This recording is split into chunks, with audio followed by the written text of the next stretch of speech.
"Kent," said the doctor. "Indeed it is," Arnold concurred with contempt. Charlie felt a shiver. "Given last rites, more'n likely," he murmured. "That's what he'd like you to believe, anyway," Arnold snarled. "Who's that?" asked Claude. Charlie craned his neck, able now to see a young orderly, his face masked, standing beside Kent. "That's the assistant pervert," Rudy said. The orderly led the priest to the bed of what must have been a very sick young man. Kent pulled up a chair to sit, and the masked orderly went on his way. After a moment, Kent took hold of one of the young man's hands, clasping it between both of his own. "Look at that," said Rudy, horrified. "What?" asked Claude. "What?" he repeated, unable to see and fearful that he was missing something historic. Charlie watched carefully as Kent brought the boy's hand to his lips, then pressed it to his brow, lowering his head in what appeared to be prayer. "Disgusting," muttered Arnold. "Now," the doctor declared, "we wait." Charlie felt a gentle tug on his shoulder. He turned to face Claude, the man's confused expression a silent plea for some sort of explanation. But Charlie merely shrugged. As someone who took great pride in knowing every game 3 moves out, he had every reason to feel as worried as Claude now looked. Life, however, had taught Charlie McKinney just how abruptly things could change, how situations that seemed to bode the worst for a man's future could sometimes turn on a dime to his advantage. So he would take the only sensible advice he'd received all night. He would wait, knowing that with the dawn might just come the opportunity of a lifetime. Charlie sat uncomfortably, surrounded by Arnold, Hudson, and Rudy. It was now well past dawn, and things were still not looking up as far as he could tell. He had watched Kent depart some time after the boy had expired many hours before, and a new orderly had stripped the soiled linens from the bed.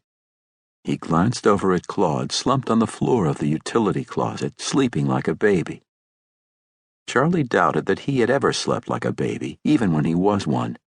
He turned back the clock in his head to the poker game early the previous evening, when everything he desired had seemed within his grasp. Nearly $40 in his pocket, a fortune really.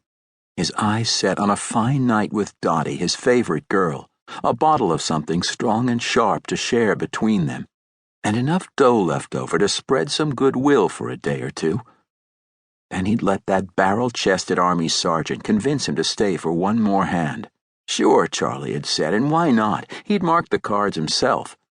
Naturally, he kept raising till all he and everyone else had was on the table, convinced he would walk away from this game a rich man. So when Army proceeded to lay down aces over kings, no one was more surprised than Charlie.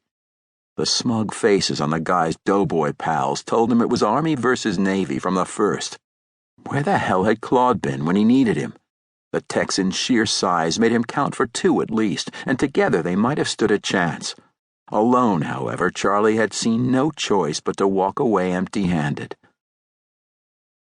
"Chief Arnold was a private investigator before joining the Navy," said Lieutenant Erastus Hudson, the Navy doctor.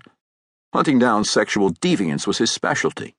"I can tell a fairy just by the way he walks," Arnold announced proudly. Charlie sighed. "Holding the kid's hand? I seen a lot of shit in France, Chief. That don't make the guy queer." "Says you," insisted Arnold. "Couple months ago, I was laid up in here, touch of rheumatism in my hip.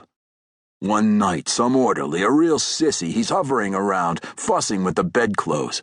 Finally, he leans over, lets me know in so many words that he'd be happy to play with my private parts if I'd be inclined to let him." "Christ!" Rudy exclaimed. "Can you believe that?" "I grabbed him by the throat," Arnold continued. "I asked him, 'Who told you it was all right to suggest things like that to another man?' He kept saying, 'Mother Kent, Mother Kent.' Didn't know who he meant, but I found out soon enough." "Healthy young men have strong drives," the doctor explained. "We know that. We also know that there simply aren't enough willing women in Newport to accommodate them." Arnold sneered.